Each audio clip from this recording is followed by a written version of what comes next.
चलिए हम लोग पढ़ेंगे इंडस्ट्रियल रिवॉल्यूशन। इंडस्ट्रियल रिवॉल्यूशन में पहला क्वेश्चन है कि वाटर फ्रेम का आविष्कार किसने किया। तो वाटर फ्रेम का आविष्कार किया था आर्काइट ने। कैसे याद रखिएगा, तो आर्काइट से अर्क, अर्क से अर्ग, अर्ग किसको देते हैं, वाटर को, तो ये याद हो जाएगा। दूसरा सवाल है यहाँ पे कि वाणिज्यवादी शब्द का प्रयोग सर्वप्रथम किसने किया। तो एडम स्मिथ ने किया था वेल्थ ऑफ नेशन नामक अपने बुक में। कृषि उपकरण सीड ड्रिल का आविष्कार किसने किया। तो सीड ड्रिल वाला आविष्कार किसने किया था, जो कृषि क्रांति का शिल्पकार था, जथ्रो टल। जथ्रो टल या टूल, तो ये एक ऐसा टूल है या टल है जिससे क्या किया, जाके थ्रो करता था सीड और ड्रिल करता था। जैथ्रो जा थ्रो कर सीड ड्रिल लेके, तो वही जैथ्रो टल सीड ड्रिल। ठीक है। कौन सा मशीन वाटर फ्रेम और स्पिनिंग जेनी का मिश्रण था। एक मशीन था जो इस दोनों को मिलाकर बनाया गया था, वाटर फ्रेम और स्पिनिंग जेनी। स्पिनिंग म्यूल, इस सैमुअल क्रॉम्पटन के द्वारा बनाया गया था म्यूल। कॉटन जिन का आविष्कार किसने किया था। तो कॉटन जिन का आविष्कार इली विट्टी ने किया था। कैसे याद रखेंगे, तो इली एक हीरोइन है, तो इली कॉटन का कपड़ा पहनती है। हेनरी कोट ने किस तकनीक की खोज की थी। तो हेनरी कोट जो है ना, लोहे के शुद्धिकरण की तकनीक से खोज किया था। ठीक है। निम्नलिखित में से कौन से एक औद्योगिक क्रांति का परिणाम नहीं था। इंडस्ट्रियल रिवॉल्यूशन का कौन सा परिणाम नहीं था। तो नए नौकरियों का उदय ये परिणाम था। उत्पादन में वृद्धि ये परिणाम था। स्कंदन कंपनियां और औद्योगिक निगम को ये भी उदय था। लेकिन औद्योगिक क्रांति से जनसंख्या का कमी नहीं, जनसंख्या तो बढ़ा था और शहरीकरण भी बढ़ा था। औद्योगिक क्रांति का सूत्रपात किस उद्योग से माना जाता है। तो ये कॉटन टेक्सटाइल इंडस्ट्री से ही माना जाता है कि इंडस्ट्रियल रिवॉल्यूशन शुरुआत हुआ। औद्योगिक क्रांति शब्द सर्वप्रथम किसने प्रयोग किया। सबसे प्रयोग किया था सबसे पहले, यहाँ पे अगर इन दोनों का ऑप्शन दिया रहे, लुई ब्लांकी या ट्रॉय नबी में, तो लुई ब्लांकी को मानेंगे। ठीक है ना, लुई ब्लांकी। लोकप्रिय बोले तो ट्रॉय नबी, लेकिन अगर सिर्फ अगर ट्रॉय नबी का नाम दिया रहे तो ट्रॉय नबी का भी नाम मानेंगे सही। वाष्प इंजन का आविष्कार किसने किया था। तो टॉमस न्यूकोमैन में। टॉमस न्यूकोमैन में कैसे याद रखेंगे, तो न्यू वाष्प इंजन लाया मैन ने। न्यू वाष्प इंजन लाया मैन ने। ये ठीक है, न्यू से हो जाएगा टॉमस न्यूकोमैन, वाष्प से हो जाएगा वाष्प इंजन, मैन से हो जाएगा न्यूकोमैन। तो न्यू वाष्प इंजन लाया मैन ने। सुएज नहर का निर्माण किसने किया था। तो सुएज नहर का निर्माण किया था फर्डिनेंड डी लेसेसेप। लेसेसेप कैसे याद रखेंगे, तो जिसके नाम में लेस आए, जिसके नाम में लेस आए, क्योंकि सुएज नहर बनने से क्या हो गया था, डिस्टेंस लेस हो गया था, तो ऐसे याद हो सकता है। और ये कब बना था, 69 बीपीएससी से 1969। औद्योगिक क्रांति में चार्ल्स टाउनसेंड किस क्षेत्र में योगदान किया। टाउनसेंड योगदान दिया था कृषि क्षेत्र में। कैसे याद रखेंगे, तो कृषि टाउन में क्या किया, कृषि किया। निम्नलिखित में से कौन सा औद्योगिक क्रांति का लक्षण नहीं है। कौन सा औद्योगिक क्रांति का लक्षण नहीं है, तो टिकाऊ ऊर्जा स्रोतों की खोज ये है, उत्पादन व्यवस्था का नया संगठन ये है, शहरीकरण भी है, बंद अर्थव्यवस्था यह औद्योगिकरण का लक्षण नहीं है। फिर यहाँ पे देखो 18वीं सेंचुरी तक आते आते जो भूमंडलीय व्यापार का केंद्र है वो कहाँ हो गया था। 18वीं सेंचुरी तक आते आते जो भूमंडलीय व्यापार का केंद्र है वो इटली फ्रांस के भूमध्य सागरीय पतन से हटकर कहाँ चला गया, हॉलैंड और ब्रिटेन के अटलांटिक सागर के पतनों में। मतलब इटली और फ्रांस के जो भूमध्य सागर पतन है वहाँ से छोड़ के चला गया हॉलैंड और ब्रिटेन के अटलांटिक पतन नगरों में। ठीक है ना। अंतर्राष्ट्रीय व्यापार के लिए ऋण प्राप्ति के लिए प्रधान स्रोत कौन था, एम्स्टर्डम का स्थान ले लिया। ठीक है ना, स्थान ले लिया।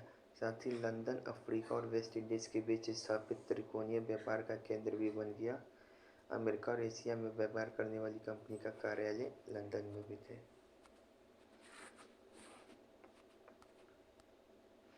अब यहाँ पे कुछ प्रमुख पॉइंट ये सबको पढ़ना होगा।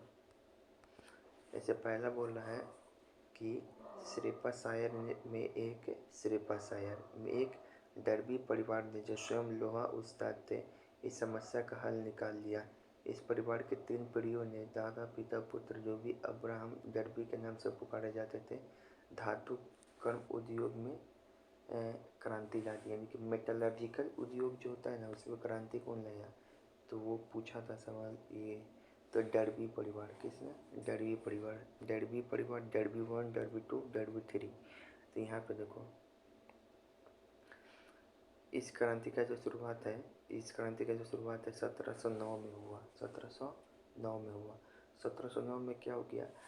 पहली बार प्रथम अब्राहम डर्बी या डर्बी फर्स्ट, इसके द्वारा आविष्कार किया गया, ठीक है ना, कि यह जो है धमन भट्टी यानी कि ब्लास्ट फर्नेस का आविष्कार किया था। ये डर्बी फर्स्ट का जिसका आविष्कार किया था, धमन भट्टी यानी कि ब्लास्ट फर्नेस का आविष्कार किया था, जिसमें जो क्या किया था, सबसे पहले कोक का इस्तेमाल किया गया। किसका इस्तेमाल किया था? ये कोक का इस्तेमाल किया गया। अब कोक में क्या किया गया? उच्च तापमान उत्पन्न करने की शक्ति थी। कोक में क्या था? हाई टेम्परेचर पैदा करने की शक्ति थी, और वह कोयले से गंध का तथा अपद्रव्य निकाल कर तैयार किया जाता था। वो क्या चीज़ निकाल के तैयार किया जाता था? वह कोयले से गंध तथा और अपद्रव्य निकाल के तैयार किया जाता था। इन भट्टियों से जो पिघला हुआ लोहा निकलता था, उसमें पहले की अपेक्षा अधिक बढ़िया और लंबी ढलाई की जा सकती थी। यहाँ से जो पिघला हुआ लोहा निकलता था, उसमें पहले की अपेक्षा अधिक बढ़िया और लंबी ढलाई की जा सकती थी। फिर सेकेंड डर्बी जो क्या है, पिघ लोहा से वाउट लोहा यानी कि ढुलवा लोहा से पिटवा लोहा का विकास किया, जो कम भंगुर था। हेनरी कोट क्या किया? पुडिंग फुर्नेस और बेलन मिल का आविष्कार किया हेनरी कोट, ठीक है। तो यहाँ देखो, यहाँ पे याद रखेंगे कि अब्राहम फर्स्ट किसका आविष्कार किया था? द ब्लास्ट फर्नेस का। इसमें किसका उपयोग होता था? तो कोक का, जो अधिक हीट उत्पन्न करता था। फिर अब्राहम सेकेंड ने ढलवा लोहा की जगह पिटवा लोहा का आविष्कार किया। हेनरी कोट ने ये पुडिंग फर्नेस और बेलन मिल का आविष्कार किया। पुडिंग फर्नेस में क्या होता था? पिघले लोहे में से अशुद्धि दूर किया जा सकता था, ठीक है। उसके बाद यहाँ पे देखो, हेनरी कोट का तो हो गया।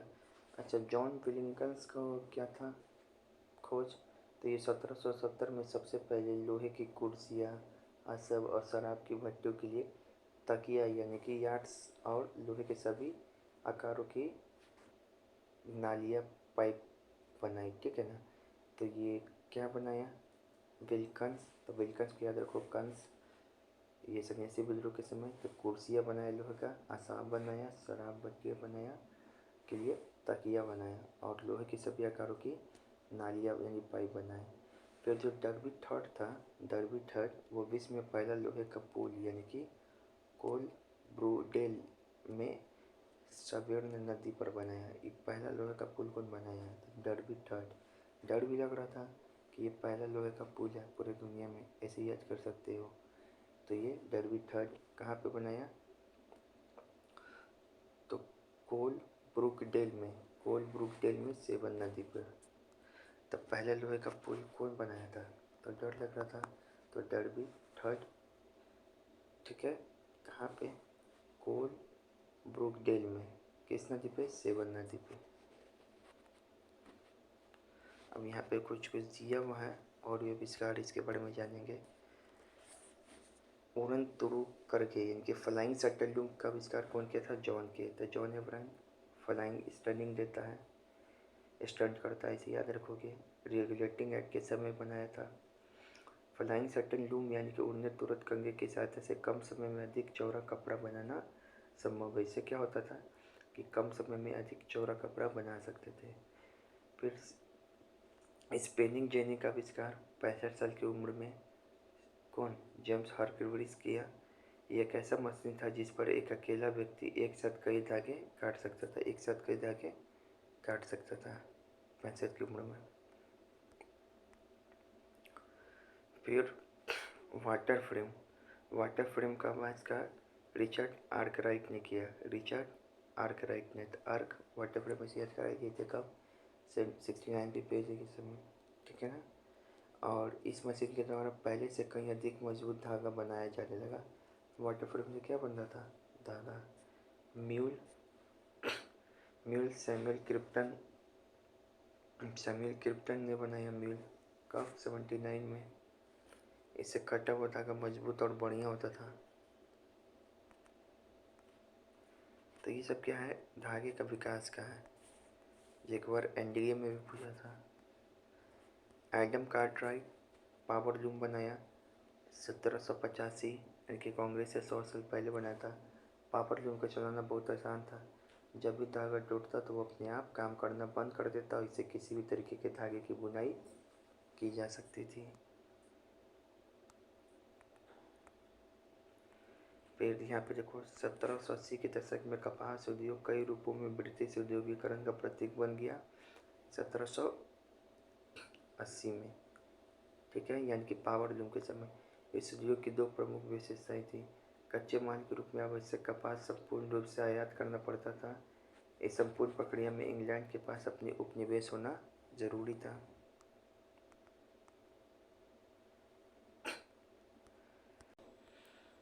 यहाँ देखो, यहाँ पे पूछा है एनडीए में सवाल कि सूती वस्त्र उद्योग के क्षेत्र में होने वाले बहुत सारा आविष्कार हुआ है। तो एनसीईआरटी में एक बॉक्स बना के दिया था अभी जो तुमको पढ़ाएं, तो इसमें सबसे पहले क्या हुआ इसका ये बताना है। तो वाटर फ्रेम कब बना था? 69 बीपीएसी, ठीक है। और के देने वाला 69 बीपीएसी।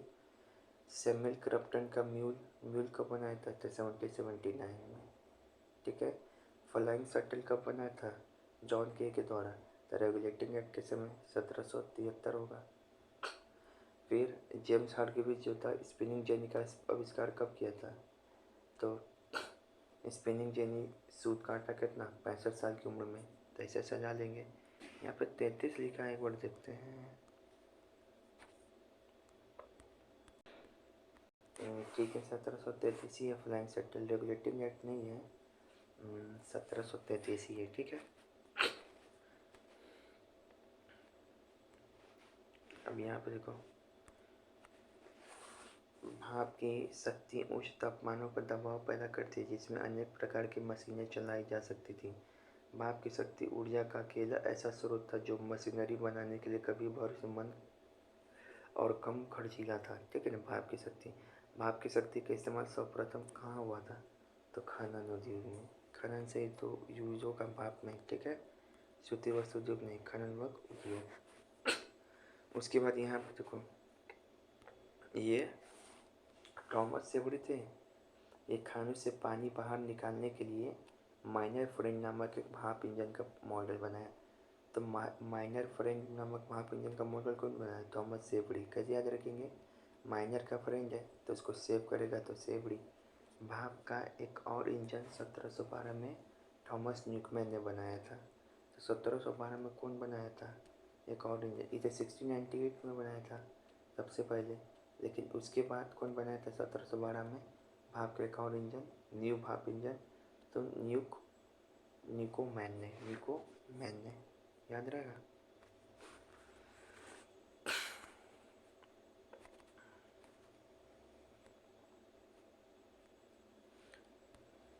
भाप के इंजन का इस्तेमाल 1769 तक केवल कोयले खाने में ही होता था।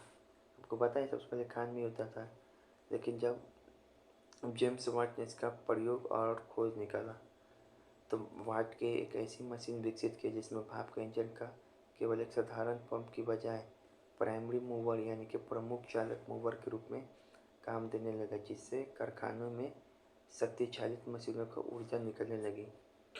एक धातु निर्माता था जिसका नाम था मैथ्यू बाल्टन की सहायता से वाट ने क्या किया? 1775 में बर्मिंघम में सोहो फाउंड्री का निर्माण किया। बर्मिंघम में किसका निर्माण किया? सोहो फाउंड्री का निर्माण किया। एक फाउंड्री से वाट के स्टीम इंजन के बराबर बढ़ती हुई संख्या में बनकर निकलने लगे बढ़ती हुई संख्या में बढ़कर निकलने लगे। तो यहाँ पे छोड़ो, ये आपको याद रखो कि ये 1775 में बर्मिंघम में किसने सो फाउंड्री का निर्माण किसने किया? तो बर्मिंघम में सो फाउंड्री का निर्माण मैथ्यू बाल्टन ने किया।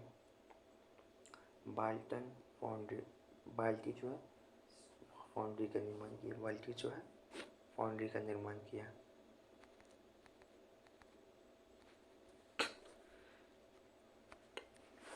फिर औद्योगिक ऊर्जा के लिए और शहरों में घर गर्म करने के लिए, उसमें रोशनी करने के लिए कोयला की मांग बढ़ती चली गई।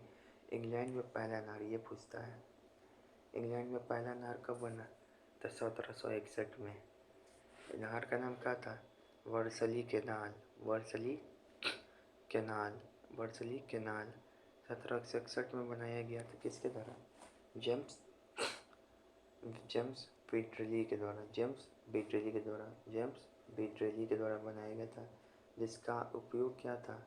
इसका उपयोग केवल यही था कि इसके जरिए कोयले भंडार को शहर तक ले जाया जाए। तो नहर से क्या बन जाता था? कोयला, ठीक है ना। इस नहर के बन जाने के कारण कोयला का कीमत क्या हो गया? घट के आधा हो गया। तो वर्सली केनाल, जेम्स बिटलर, ठीक है, याद रहेगा। नहरें आमतौर पर बड़े बड़े जमींदारों द्वारा ज़मीनों पर स्थित खानों, खदानों या जंगलों के मूल तो हो गया। बर्मिंघम शहर का विकास केवल इसलिए तेज़ी से हुआ क्योंकि वहाँ पर लंदन, ब्रिस्टल, चैनल और मर्सी तथा हार्बर नदियों के साथ जुड़ने वाली नहर प्रणाली के मध्य में स्थित था। नहर प्रणाली के कारण विकास हुआ। 1788 से 1796 तक, ठीक है ना, नहरों मान्य के कनाल मनिया के नाम से पुकारे जाने वाली अवधि में 46 नई परियोजना हाथ में लाई गई। उसके बाद 60 वर्षों तक अनेक नहर बनी। तो कनाल मनिया कब से जानते हैं? 1788 से 1796 तक, ठीक है।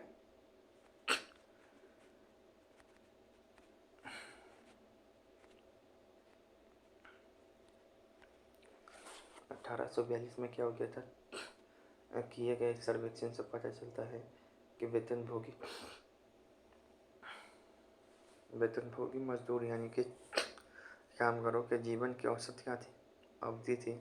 बर्मिंघम में क्या हुआ था कि 15 साल, मैनचेस्टर में 17 वर्ष और डर्बी में 21 वर्ष तक की आयु ही औसत वर्ष थी। तो कब कराया गया था सर्वेक्षण? 1842 में। 24 घंटे काम करता है, इसी कारण 1842 में सर्वेक्षण हुआ। इसमें ज़्यादातर हानि का कारण क्या था? क्लोरा था, टाइफाइड था, वायु प्रदूषण, ये सब था। 1832 में 31,000 से अधिक लोग काम तमाम।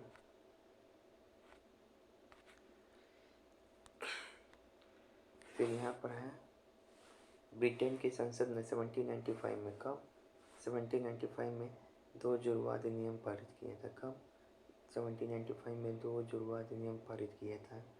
लोगों के लिए भाषण या लेख द्वारा सम्राट के संविधान, सरकार के विरुद्ध घृणा या अपमान करने के लिए उकसाना अवैध घोषित किया गया। तो कब पारित किया गया था? तो जिस साल ये बिरसा जो है, बिरसा 1795 में क्या हुआ था? अपने आप को भगवान घोषित किया था बिरसा मुंडा। तो उसी साल ब्रिटेन की संसद ने 2 जुड़वा अधिनियम पारित किया। लेकिन पुराने 50 से अधिक लोगों को सार्वजनिक बैठक पर रोक लगा दी। लेकिन पुराने भ्रष्टाचार के विरुद्ध यानी कि ओल्ड करप्शन के विरुद्ध आंदोलन बराबर चलते रहा। पुराने भ्रष्टाचार शब्द का प्रयोग किसके लिए हुआ है? तो पुराने भ्रष्टाचार शब्द का प्रयोग राजतंत्र और संसद के बीच के संबंध में किया जाता है, ठीक है ना।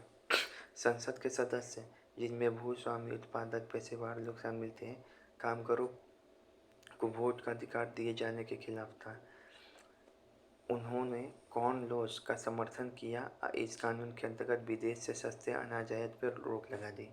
तो यहाँ पे देखो, ये ओल्ड करप्शन शब्द किस, सबसे पहले तो यहाँ पे देखो पूछेगा कि ब्रिटिश संसद ने कब 2 जुड़वा अधिनियम पारित किया?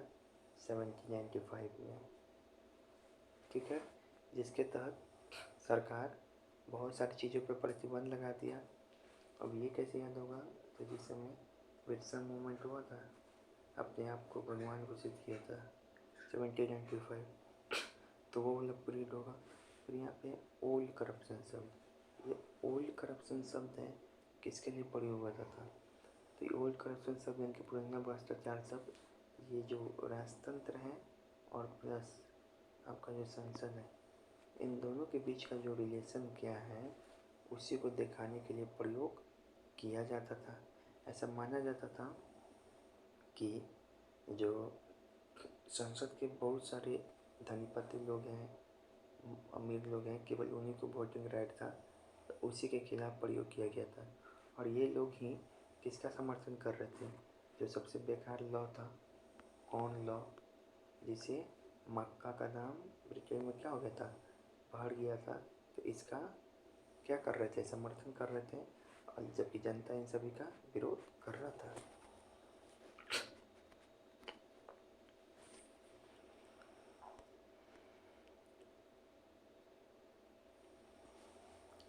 अब यहाँ पे देखो, एक करिश्माई व्यक्तित्व वाले जनरल लूड के नेतृत्व में लूडिज्म नामक एक आंदोलन चलाया गया 1811 से 17, मतलब 1811 से 17।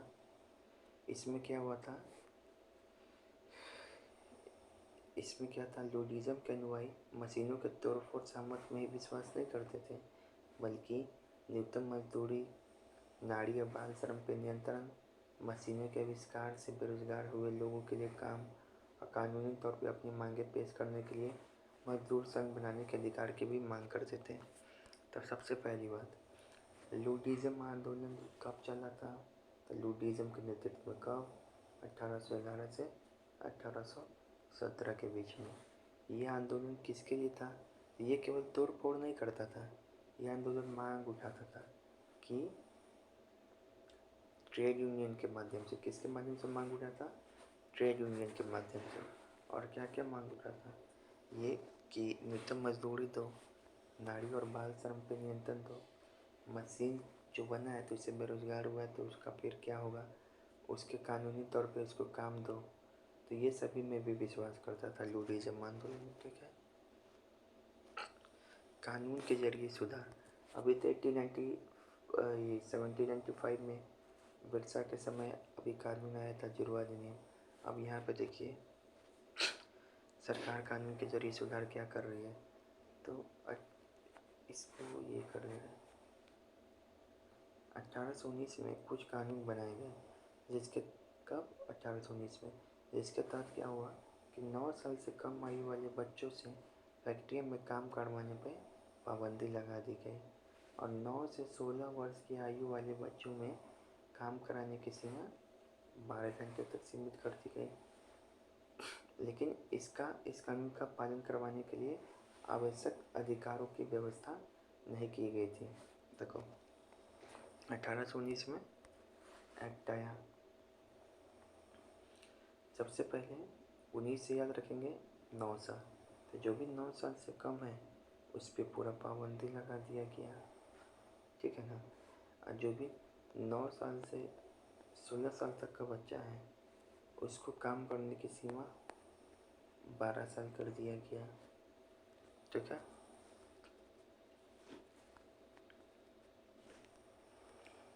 1833 में एक अधिनियम पारित किया गया।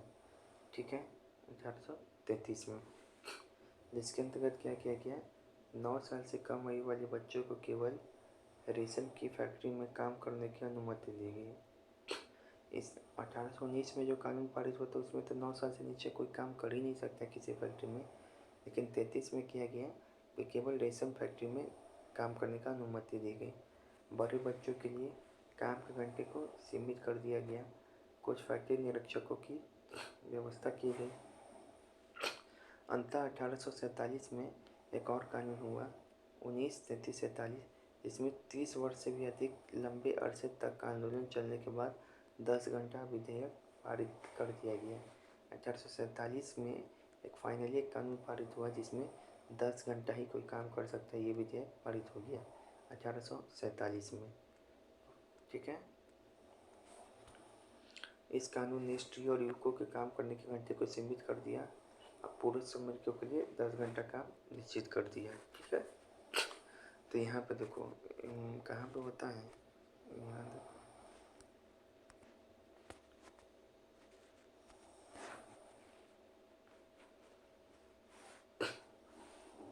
1819 में सबसे पहले कानून आया था। 19 से याद रखना कहा गया कि 9 साल से कम का बच्चा किसी उद्योग में काम नहीं कर सकता है, लेकिन जो किसी उद्योग में काम नहीं कर सकता है और जो उससे ऊपर का बच्चा है उसको काम करने का घंटा 12 आवर कर दिया गया। ठीक है। फिर 1833 में एक और एक्ट आता है। 1833 में एक और एक्ट आता है। इसमें कहा गया कि 9 साल से कम का बच्चा केवल एक फैक्ट्री में काम कर सकता है, वो है रेशम उद्योग। फिर इसके बाद एक और एक्ट आया, उस एक्ट का नाम है 1847 में। इसमें बोला गया, इसमें क्या किया गया, 10 घंटा विधेयक पारित हुआ। इस विधेयक के तहत पुरुष और श्रमिकों की काम करने की मैक्सिमम अवधि कितना किया गया, 10 आवर। ठीक है। 1819, 1833, 1847। फिर आपको याद है 1795 में बिरसा मुंडा जब अपने आप को भगवान घोषित किया था, तो इस समय ब्रिटिश जो है वो जुड़वा अधिनियम पारित किया था। ये एक याद होना चाहिए। और अभी लुडिज्म आंदोलन 1811 से 17 के बीच में चला। ठीक है।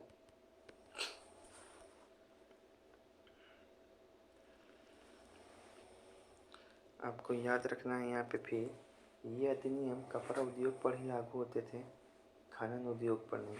तो ये 10 घंटा विधेयक जो लाया ना, एक कपड़ा उद्योग के लिए है। कपड़ा तो 10 घंटे में बन जाएगा, खनन तो लंबा प्रोसेस है, इसका ने इस पर लागू नहीं किया।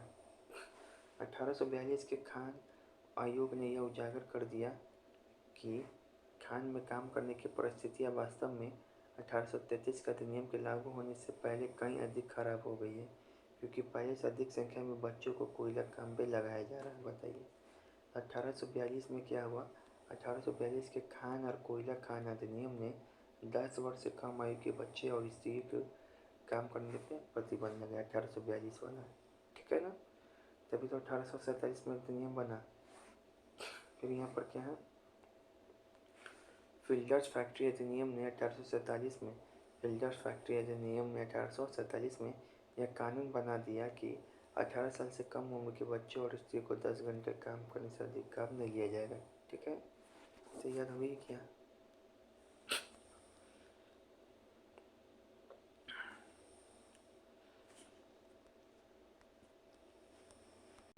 देखो जो भी टफ था वो तो पढ़ दिया, इजी है। ठीक है। कॉटन जिन का आविष्कार कौन की थी, तो एली ने। एली का तो 1793 ने। अगस्त 1819 में पीटर लू नरसंहार निम्नलिखित में से किस स्थान पे हुआ था।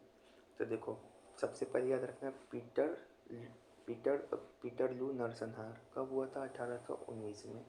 कैसे याद रखेंगे, तो रेगुलेटिंग एक्ट 1919 में होता है, तो उसी के 100 साल पहले जालियांवाला नरसंहार के 100 साल पहले पीटर लू नरसंहार कहाँ पे हुआ था, तो ये मैनचेस्टर में हुआ था, लंदन के मैनचेस्टर में।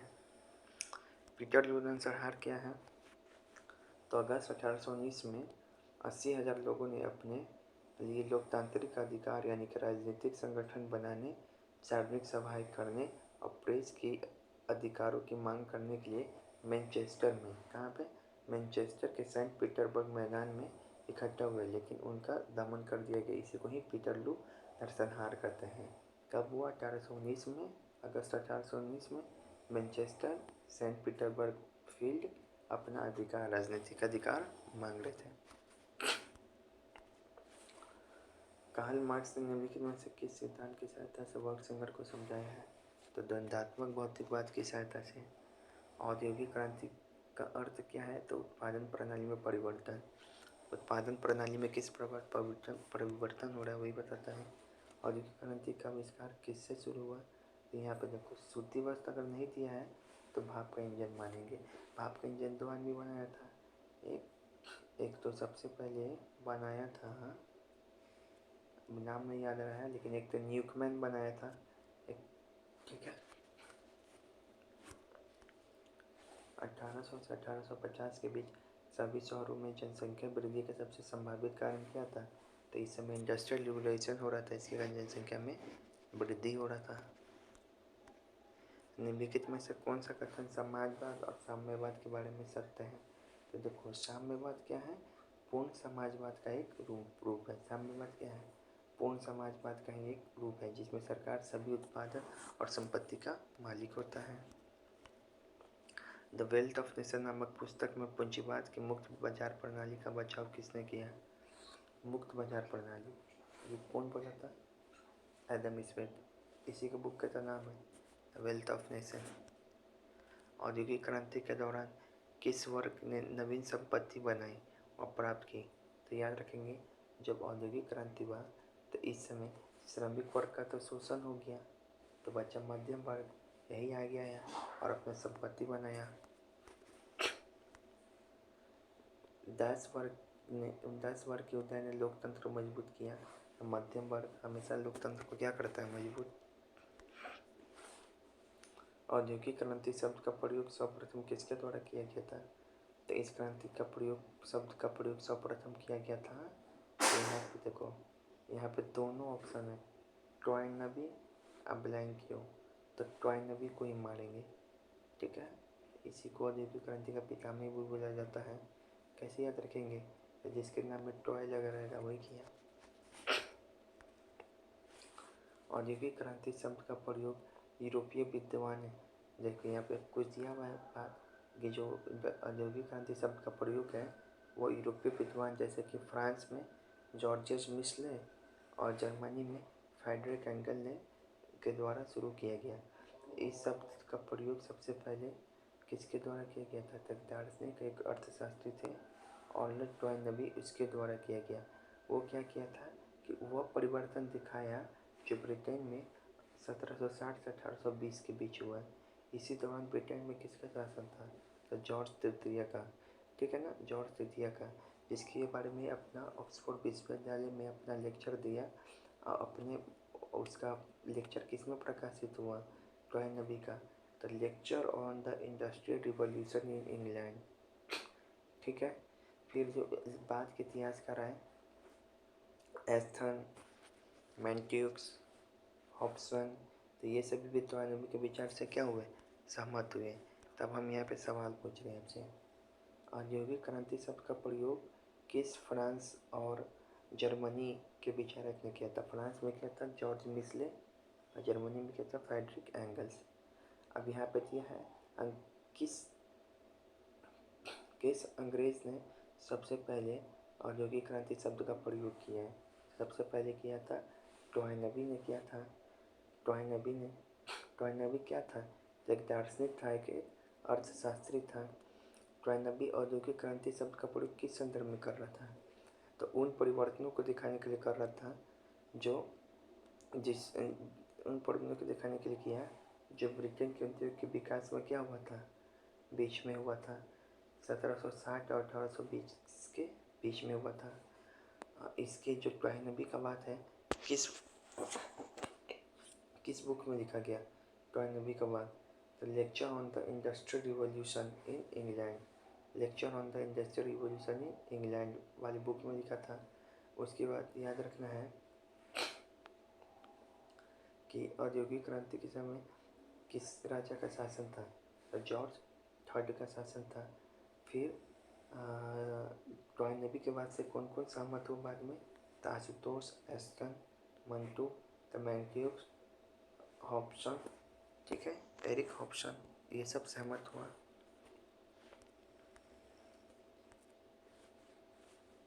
फिर यहाँ पे देखो 1780 के दशक से 1820 के दौरान कपास और लोहा उद्योग, कोयला खान और शहरों और सड़कों और नहरों का निर्माण और विदेशी व्यापार में उल्लेखनीय प्रगति हुई। एस्टन ने तो इस औद्योगिक क्रांति का उत्सव मनाया जब इंग्लैंड छोटी छोटी मशीनों और कल पुर्जे का वाट से अति हो गया। तो ये स्टेटमेंट सही है क्या? 1780 से 1820 के दौरान कपास और लोहा उद्योग, कोयला खान, सड़कों और नहरों का निर्माण, विदेशी और व्यापार में उल्लेखनीय आर्थिक प्रगति भी सही है। अब यहाँ पे देखो इस सवाल को, इंग्लैंड में औद्योगिक क्रांति लोगों के जीवन पे क्या प्रभाव पड़ा इंग्लैंड में? तो यहाँ पे देखो रेशम फीता बनाने और बुनाई उद्योग में महिला मुख्य कार्यकर्ता थी, सही बात है। फैक्ट्री प्रबंधक बच्चों और औद्योगिक कार्य के लिए स्वास्थ्य जोखिमों से अच्छी तरीके से परिचित थे नहीं, फैक्ट्री वाला तो शोषण करा था। बच्चे प्रायः कपड़ा कारखाने में कार्य करते, सही बात है। कपड़ा में महिला और बच्चा, खान में पुरुष। अब ये वाला फैक्ट जो है आपके एनसीईआरटी में दिया है। चार्ल्स डिकेंस का एक उपन्यास था हार्ड टाइम्स, क्या नाम था? Hard times. इसमें है जो औद्योगिकरण के दौरान जो बुरी चीज़ थी उसका क्या किया, आलोचक था ये हार्ड टाइम्स में चार्ल्स डिकेंस। यहाँ पे पूछ भी सकता है, देखिए कि चार्ल्स डिकेंस किसके बुक का नाम थी? तो चार्ल्स डिकेंस बुक का नाम थी ये चार्ल्स डिकेंस के बुक का नाम क्या था? Hard times. इसमें कल्पना किया है कि औद्योगिक रिकॉर्ड जिसका नाम था कोकटाउन। कोकटाउन में दिखाता है किस तरीके से वहाँ पे औद्योगिकरण के परिणाम गरीबों के लिए भयंकर स्थिति हुआ है। वो सबसे कठोर समकालीन आलोचक भी थे। तो कोकटाउन, चार्ल्स डिकेंस और हार्ड टाइम्स। ब्रिटेन में कृषि क्रांति के शिल्पकार किसे कहा जाता है? माना जाता है कि ब्रिटेन में सबसे पहले एग्रीकल्चर रिवॉल्यूशन हुआ, तभी इंडस्ट्रियल रिवॉल्यूशन हुआ। तो वही तो जो सीड ड्रिल थ्रिल बनाया था, सीड फेंकने वाला मशीन बनाया था कृषि क्षेत्र में, कौन बताया था? John thrill. जैथरो टूल यही से को शिल्पकार माना जाता है, जैथरो टूल को, ठीक है। उसने 1701 में क्या किया था? जैथरो टूल में एक सीड ड्रिल मशीन बनाया, ठीक है ना। ये देखो 18वीं सदी में इंग्लैंड में एक बड़े आर्थिक परिवर्तन के दौर से गुजर रहा था, जिसके बाद कृषि क्रांति कहा गया। एक ऐसी प्रक्रिया थी जिसके द्वारा बड़े जमींदार ने अपनी ही संपत्ति के आपस में क्या किया, छोटे छोटे खेत आसपास छोटे छोटे खरीद लिए और गांव के सार्वजनिक जमीन को घेर लिया। उन्होंने एक प्रकार की अपनी बड़ी बड़ी भूमि संपदाएं बना ली, जिसके खाद्य उत्पादन में वृद्धि हुई। इससे भूमिहीन किसानों और गांव के सार्वजनिक जमीनों पर अपने पशु चराने वाले चरवाहों और पशुपालकों को कहीं काम धंधा की तलाश में मजबूर होना पड़ा, जिससे अधिकांश आसपास शहरों में गए। देखो ये कृषि क्रांति क्या था? मान लो ये जमींदार है और ये अमीर है, तो ये अपने आसपास के छोटे छोटे जमीन पर को भी क्या किया, ये बड़ा जमींदार खरीद लिया। अब जो इसके आसपास का लोग सब था, तभी सबको क्या करना पड़ा, इस सबको विस्थापन होने पड़ा। पहला परिणाम तो ये निकला। अब विस्थापन होकर कहाँ जाएगा? शहर में। शहर में तक कृषि है नहीं, तो शहर में कहाँ जाएगा? इंडस्ट्री में। इंडस्ट्री में जाएगा तो क्या हो जाएगा? फिर इंडस्ट्री रिवॉल्यूशन हो जाएगा। और फिर क्या हुआ? कि अब छोटा छोटा खेत था, तब सब बड़ा खेत हो गया। अब बड़े खेत में क्या होगा? खेती करना आसान, तब प्रोडक्शन में क्या हो जाएगा? ज़्यादा हो जाएगा। तो एक तरफ एग्रीकल्चर भी बढ़ रहा है, एक तरफ इंडस्ट्री भी बढ़ रहा है।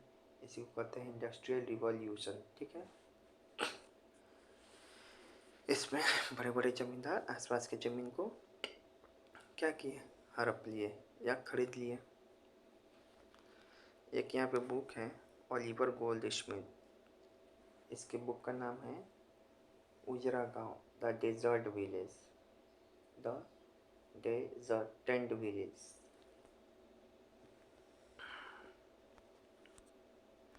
औद्योगिक क्रांति का प्रारंभ किस उद्योग धंधों से माना जाता है? सूती वस्त्र से ही माना जाता है। कृषि क्रांति सर्वप्रथम किस देश में हुई थी? इंग्लैंड में हुई थी, आपको बताए थे 18th सेंचुरी में ही। कब हुई थी? 18th सेंचुरी में ही। औद्योगिक क्रांति शब्द कब हुआ था? औद्योगिक क्रांति किस शताब्दी में होता है? 18th century. इसे याद रखेंगे 18+। आपको याद रखना है कि औद्योगिक क्रांति कहाँ से शुरुआत हुआ था? इंग्लैंड में। और औद्योगिक क्रांति में इंग्लैंड के सबसे टफ कंपटीटर कौन था? ऑप्शन दिमाग लगाओ, अमेरिका या फिर जर्मनी या फिर जापान। ये नहीं, जर्मनी था। सवाल पूछा हुआ है ये भी। Lecture on the industrial revolution in England किसका पुस्तक है? तो इसी में तो इसका टॉयनबी का बात लिखा गया था, जिसे सहमत हुआ बाद में आशुतोष एस्टन, मंटू मॉन्टेक्स, एक हॉब्सन, ये सब सहमत हुआ था। टॉयनबी का बुक है। पहला औद्योगिक क्रांति कब हुआ था? तो 1780 से लेके 1850 तक। 1780 से लेके 1850 तक। कैसे याद रख सकते हो? याद रखना ही पड़ेगा, ये टीआरई में भी पूछा हुआ है। औद्योगिक क्रांति शब्द का सबसे अधिक गहरा प्रभाव किस वर्ग पे पड़ा? तो श्रमिक वर्ग पे पड़ा।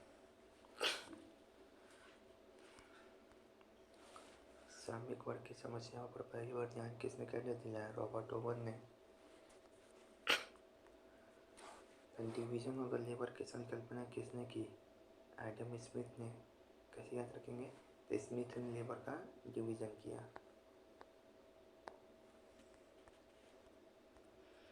औद्योगिक क्रांति किस ऊर्जा स्रोत का सबसे अधिक प्रयोग हुआ? तो इस दौरान सबसे अधिक जो प्रयोग हुआ उसमें था आपको ये पेट्रोलियम, नहीं कोयला। देखो, पहला औद्योगिक क्रांति कब से शुरू हुआ था? 1780 से 1850 के बीच में। अब 1850 के बाद सेकेंड इंडस्ट्रियल रिवॉल्यूशन का क्या हुआ था? शुरू। तो वह दूसरी औद्योगिक क्रांति लगभग 1850 के बाद आई। उसमें रसायन तथा बिजली जैसे नए औद्योगिक क्षेत्रों का विस्तार हुआ। उस दौरान ब्रिटेन, जो पहले विश्व भर में औद्योगिक शक्ति के रूप में अग्रणी था, पिछड़ गया और जर्मनी और अमेरिका निकल गए। तो देखो, फर्स्ट इंडस्ट्रियल रिवॉल्यूशन हुआ था ना 1750 से 1800 1780 से 1850 के बीच में। इसमें ब्रिटेन सबसे आगे था। उसके बाद ब्रिटेन पिछड़ गया जब 1850 के बाद दूसरा औद्योगिक क्रांति हुआ 19वीं सदी में। ऐसे में अमेरिका और जर्मनी आगे बढ़ गया।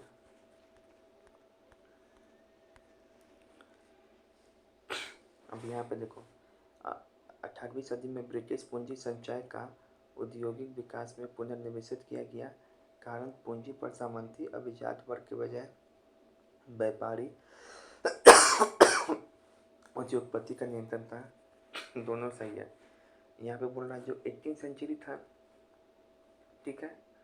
तो 18th सेंचुरी में क्या हुआ कि जो ब्रिटिश के पास पैसा था जो, तो उसका पैसा का उपयोग कहाँ किया गया? इंडस्ट्री में खर्च किया गया। इंडस्ट्री में क्या किया गया? खर्च किया गया। क्यों खर्च किया गया? क्योंकि पहले जहाँ पैसा पहले किसके पास था? सामंत के पास। तो सामंत लोग इंडस्ट्री में पैसा खर्च करना चाहते थे? नहीं। लेकिन जैसे इंडस्ट्रियल रिवॉल्यूशन हुआ तो इस सामंत का स्थिति क्या हो गया? डाउन हो गया। और आपका व्यापारी या पूंजीपति लोग की स्थिति क्या हो गया? अप हो गया। इसी कारण ये लोग क्या किया? अपना पूंजीपति लोग अप हो गए। इसी कारण ये लोग अपना पैसा इंडस्ट्रियल रिवॉल्यूशन में क्या किए? लगाने लगे। और इंडस्ट्री क्या हो गया? आगे बढ़ गया। तो याद रखेंगे, इंडस्ट्रियल रिवॉल्यूशन से सामंत का शक्ति कम हुआ था, उसके जगह पे पूंजीपति वर्ग का उदय हुआ था। और ये पूंजीपति वर्ग पैसा लगाने में इंडस्ट्री में माहिर था। तो ए आर दोनों सही है, एक्सप्लेनेशन भी सही है। अब यहाँ पे एक टॉपिक है आपके एनसीईआरटी में भी कि आखिर औद्योगिक क्रांति का शुरुआत ब्रिटेन से ही क्यों मानी जाए, ठीक है ना। तो वहाँ पे कृषि क्रांति हुआ था, इस कारण भी वहाँ पे सहायक था। ब्रिटेन में औद्योगिक क्रांति हुई, बात सही है। ब्रिटेन के पास कोयला और लोहा जैसे खनिज भी बहुत मात्रा में थे, ये भी सही है, तभी तो कैनाल बना रहा है।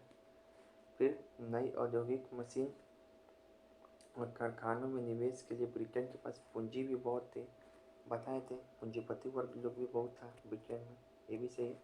फिर वहाँ पे गुड पॉलिटिकल सिस्टम भी होगा, सही। अभी बताएंगे कि वहाँ पे एक ही इरादा था जॉर्ज तृतीय उस समय, और लगभग सब जगह एक ही प्रकार का शासन था, एक ही प्रकार का पैसा चलता था, एक ही प्रकार का नियम था। इससे ज़्यादा तालमेल झालमेल नहीं होता था व्यापार करने में, व्यापार आसानी से हो जाता था। इसी कारण वहाँ पे इंडस्ट्रियल रिवॉल्यूशन भी क्या हो गया? फल फूल गया। तो ये उपरोक्त में से सभी सही है। यहाँ देखो, ब्रिटेन पहला देश था जिसमें सर्वप्रथम आधुनिक औद्योगिकरण का अनुभव किया गया। ये 17वीं शताब्दी से राजनीतिक दृष्टि से सीधा संतुलित रहा था। इसके 3 हिस्से में, जो इंग्लैंड, वेल्स और स्कॉटलैंड पर एक ही राजतंत्र यानी इस सम्राट का एक छत्र शासन था। इंग्लैंड, वेल्स और स्कॉटलैंड पे एक ही राजतंत्र का शासन था।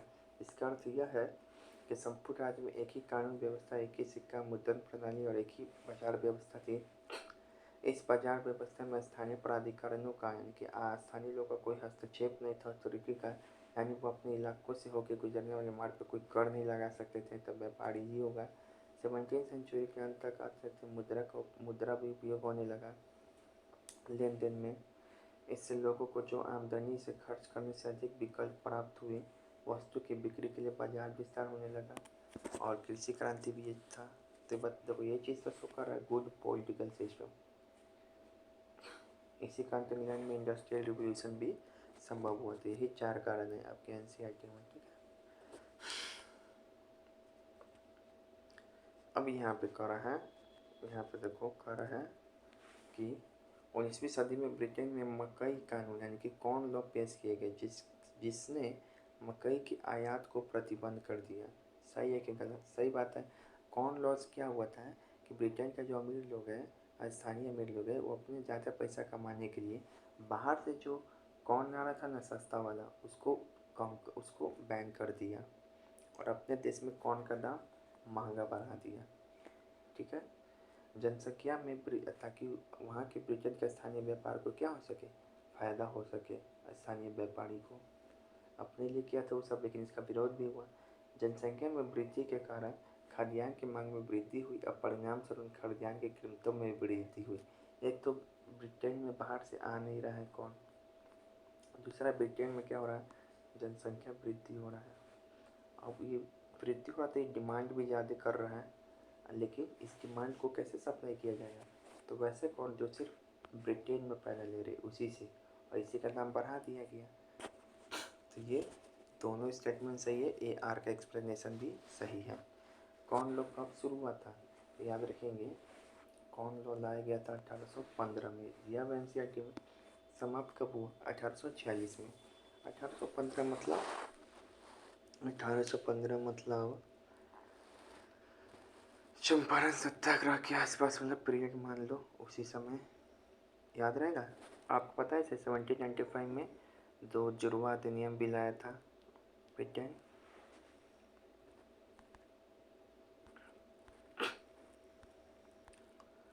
ये 1855 में 1846 में खाद्यान्न की मात्रा में कमी हुई, खाद्यान्न पदार्थों की कीमत में वृद्धि, जिसमें भू श्रमिकों को भी लाभ हुआ। उद्योगपति तथा स्थानीय निवासियों द्वारा विरोध हुआ।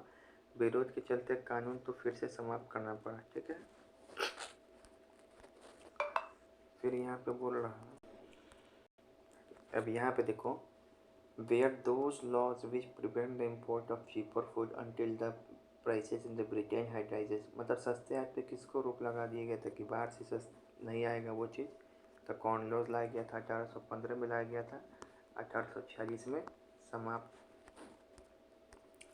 इंक्लोजर मूवमेंट कब चलाया गया था? 60 में, 1760 में। कैसे याद होगा? तो 1780 से 1850 तक तो इंडस्ट्रियल रिवोल्यूशन हुआ। तो 60 में कैसे याद होगा? तो 60 में एक साथ क्या हो, क्लोज आओ, तो इंक्लोजर मूवमेंट। साथ में आओ, साथ में आने का मतलब क्या होता है? एक साथ आदमी क्या आता है, क्लोज आता है, एक दूसरे के आसपास आता है। तो क्लोज से क्लोजर मूवमेंट। इंक्लोजर मूवमेंट के अंतर्गत क्या हुआ था कि कृषि भूमि का विस्तार हुआ। कृषि भूमि का क्या हो गया, विस्तार हुआ। जब विस्तार होगा तो इसका उत्पादन क्या होगा, यहाँ पे कृषि पदार्थ का ज़्यादा होगा। ठीक है तो यही हो गया। इंक्लूजन मूवमेंट का संबंध किससे था? तो कृषि भूमि के निजीकरण से था, कृषि भूमि के विस्तार से था। Inclusion movement was the most essential for किसके लिए जरूरी इंक्लूजन मूवमेंट? तो इंक्लूजन मूवमेंट जरूरी है planning crop rotation to improve the soil. Planning crop rotation to improve the soil. War of roses कहाँ पे हुआ था? तो सिविल वॉर है ये इंग्लैंड में।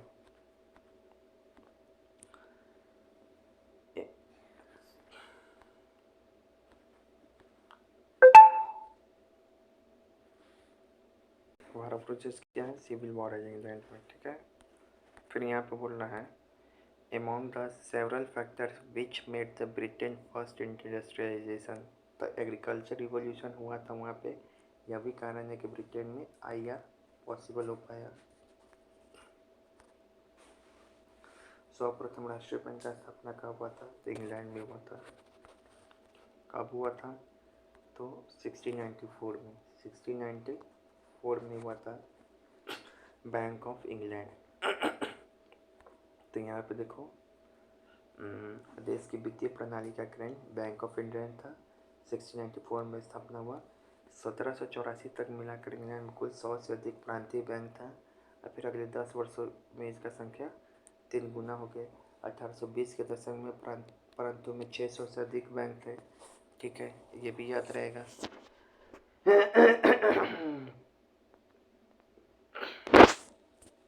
यहाँ पे बोल रहा है कि ये जो आईआर हुआ था ब्रिटेन में, तब कुछ कारण ऊपर बताए गए हैं। उसके कुछ कारण ऊपर बताए गए। गाँव से आए अनेक गरीब लोग नगरों में काम करने के लिए उपलब्ध हो गए, ठीक है। अच्छा, लुडाइट मूवमेंट क्या है, किसके विरुद्ध हुआ था, तो बताए थे। लुडाइट कब हुआ था, लुडाइट मूवमेंट बताओ। 1811 में हुआ था शायद, 1811 से 17 के बीच में, ये डेट तो याद नहीं है। लेकिन जो लुसाइट मूवमेंट था, लुडाइट के नेतृत्व में हुआ था। इसका कहना ये था, ये लुडाइट के नेतृत्व में हुआ और ये मशीनों के प्रयोग के खिलाफ था, ठीक है। ये बोला था कि जो मशीन आया है, तो मशीन से जो कामगार लोग विस्थापित हुए हैं, इनको काम नहीं मिल पाया है, उनका क्या, उनके राजनीतिक अधिकार, सामाजिक अधिकार के लिए लड़ा, ठीक है। तो ये लुडाइट। चलिए यहाँ देखो, लुडाइट के बारे में कौन सा स्टेटमेंट सही है। द प्रोटेस्ट अगेंस्ट इंडस्ट्रियलाइजेशन सही है। ऑफ्टन सबटाइज इंडस्ट्रीज। देख लुडाइट मूवमेंट लुडिज्म के नेतृत्व में 1811 से 17 के बीच में हुआ। ये सिर्फ तोड़फोड़ में विश्वास नहीं थे, न्यूनतम मजदूरी, ये सब जो बेरोजगार हुए उसके लिए कानूनी तौर पे मांगे पेश करना, ट्रेड यूनियन बना के, ठीक है। तो ये सब याद रखेंगे। तो कब आया था, 1811 से 17 के बीच में। To drain mines miner friend was invented by in 1698, सही बात है।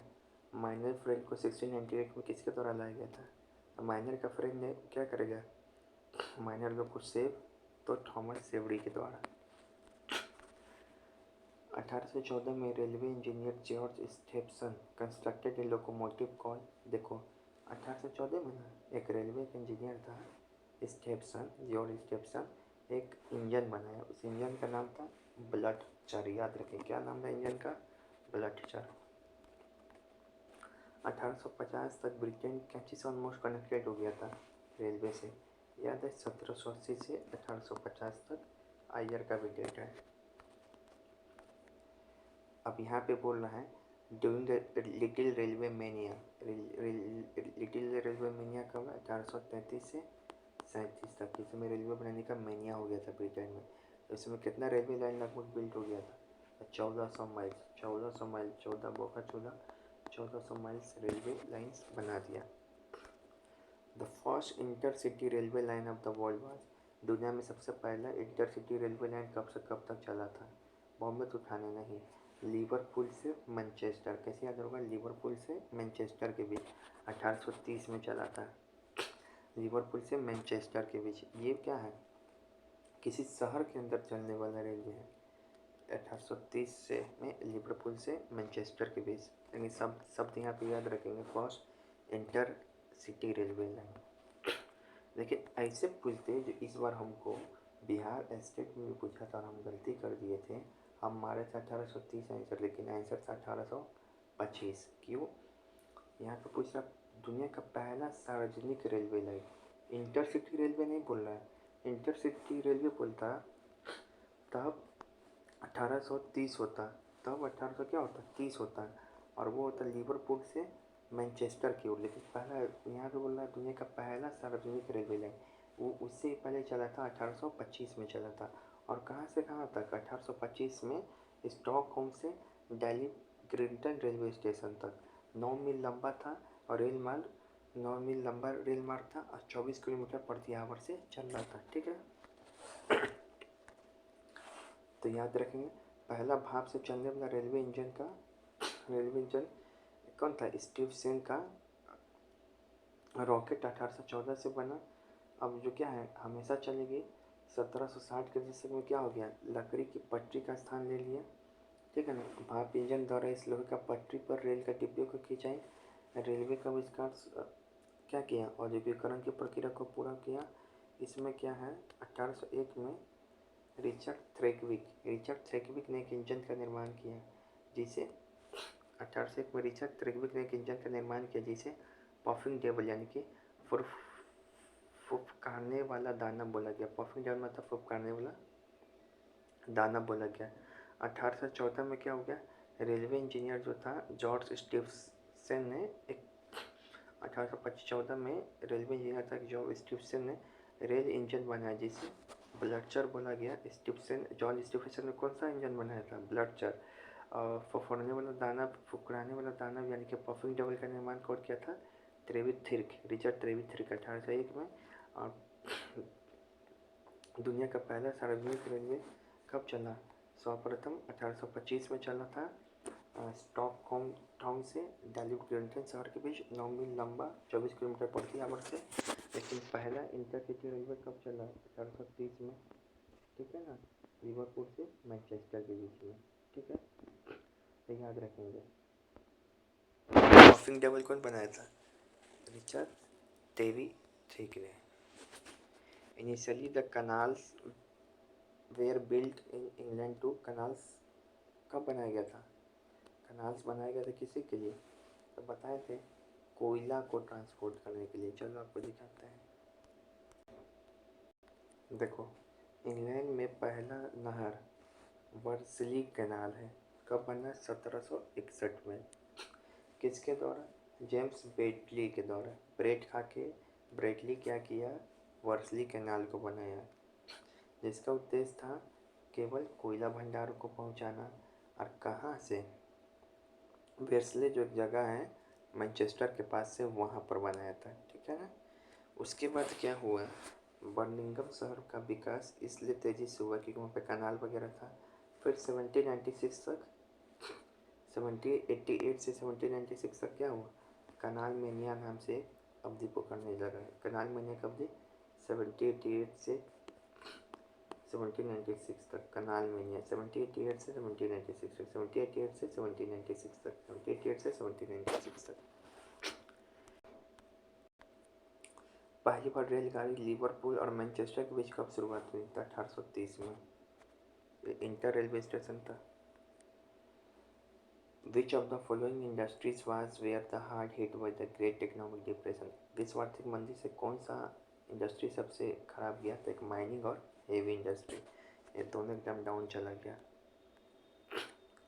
Which of the following iconic buildings in the USA built? मतलब देखो आर्थिक मंदी में भी दो आइकॉनिक बिल्डिंग बना था यूएसए में, एक तो गोल्डन गेट ब्रिज और एक रॉकफेलर सेंटर। दुनिया का पहला लेबर यूनियन का नाम क्या है? National association for protection of labour. अब यहाँ पे देखो, among the European countries there was a race for industrialization going on. What does it reflect on the European society of 18th century? देखो industrialisation की रेस में European countries के बीच में बहुत सारा लेट हो रही थी, लेकिन फिर भी लेट हो रहा था, लेकिन इसमें क्या कारण नहीं है? तो देखो हर एक कंट्री एक दूसरे से कम्पिटिट कर रही थी, नहीं ये गलत है। इंडस्ट्रियलाइजेशन इजली मतलब जो औद्योगिक देश है वो दूसरे को कैप्चर करना चाहता था, ये भी गलत है। ठीक है ना, हर एक का एक ही काम था कि वो मैक्सिमम से मैक्सिमम क्या बेनिफिट कमाए, तो ये वाला सही है। ठीक है,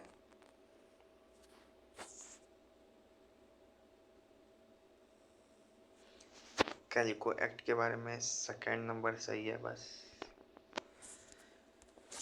औद्योगिक क्रांति का किस वर्ग पर राजनीतिक उत्कर्ष हुआ? तो मध्यम वर्ग का राजनीतिक उत्कर्ष हुआ।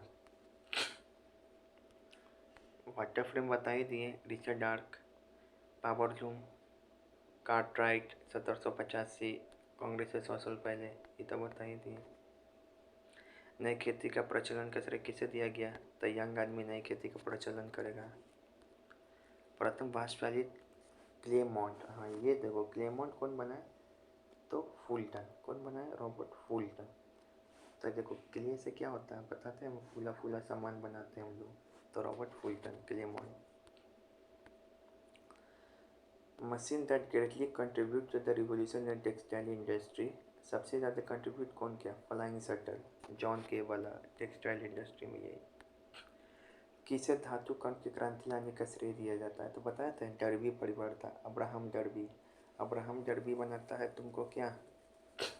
अब्राहम डर्बी बनाता है, चलो इसको दिखाइए दे रहे हैं।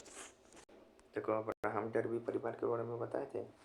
तो पहला अब्राहम डर्बी है, वह ब्लास्ट फर्नेस का आविष्कार किया जिसमें कोक का उपयोग जो होता था वो टेम्परेचर को हाई बढ़ाता था, ठीक है। फिर सेकेंड डर्बी जो था वो ढलवा लोहा की जगह पिटवा लोहा बनाया। एक हेनरी कॉर्ड था वो फ्लूटिंग फर्नेस बनाया जिसमें पिछले लोहे में से अशुद्धि को दूर किया जाता था। तीसरा जो डर्बी था, डर्बी थर्ड, वो लोहे का पुल बनाया कोबरिक केडल के सेवन नदी पे। और विलिंगटन था, वह तकिया बनाया, कुर्सियाँ आसब और शराब भट्टी का तकिया बनाया, लोहे के कुर्सियाँ आसब और शराब भट्टी का तकिया बनाया, और सभी आकारों की नालिया पाइप भी बनाए। तो ये चीज़। अब तो ये देखो सड़क निर्माण प्रणाली का आविष्कार किसने किया था? तो मैडम सड़क पे चढ़े थे, मैडम। किसी औद्योगिक क्रांति का पिता कहा जाता है? जेम्स वाट, अगर इसमें नाम नहीं दिया है और किसी का तो। किस अमेरिकी ने प्रथम भाव चलित नौका क्लेमोंट, भाव चलित नौका क्लेमोंट? तो रॉबर्ट फुलटन। हेनरी बेमर ने किसका आविष्कार किया था? तो इस्पात उत्पादन की नई तकनीकी का, हेनरी हैमर। रेलवे इंजन का आविष्कार सर्वप्रथम किसने किया? तो स्टेप्सन ने किया था, स्टेप्सन ने। भाप न्यूकमैन ने तो भाप चलित बनाया था, फुलटन तो क्लेमोंट होगा। स्टीम बोट का आविष्कार किसने किया? तो फुलटन। स्टीम मोमो हम लोग क्या खाते हैं? फूला फूला खाते हैं, तो Fulton.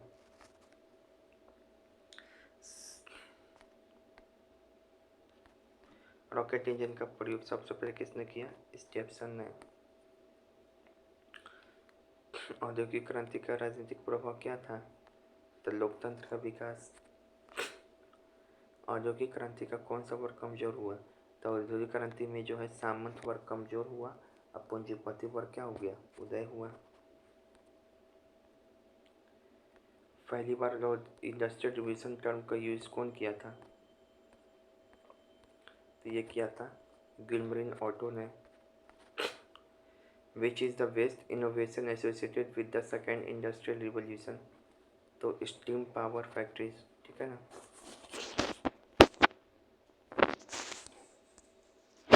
The invention of the technology enabled the 2 months of the work to completed one day, cotton gin.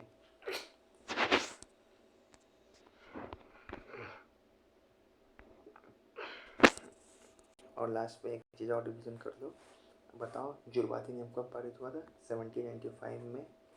और ठीक है, और 10 गणतंत्र विधेयक 1847 में भारत की आज़ादी के समय, और 1819 में एक और अधिनियम आया था, और फिर 1833 में। 19 में 9 साल से कम का बच्चा किसी फैक्ट्री में काम कर सकता है, 33 में बोला 9 साल से कम का बच्चा केवल रेशम फैक्ट्री में काम कर सकता है, ठीक है। तो ये हो गया पूरा। अब स्क्रीनशॉट ले लो, एक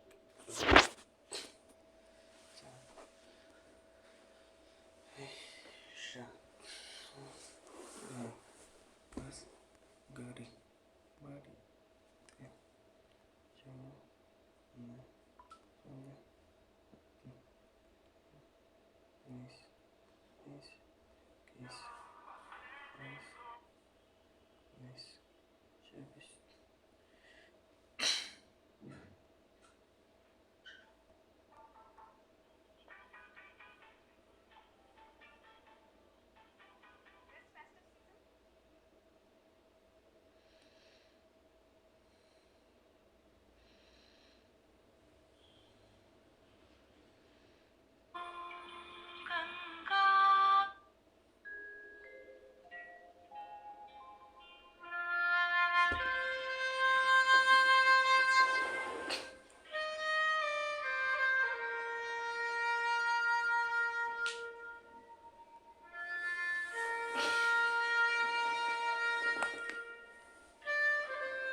हम्म।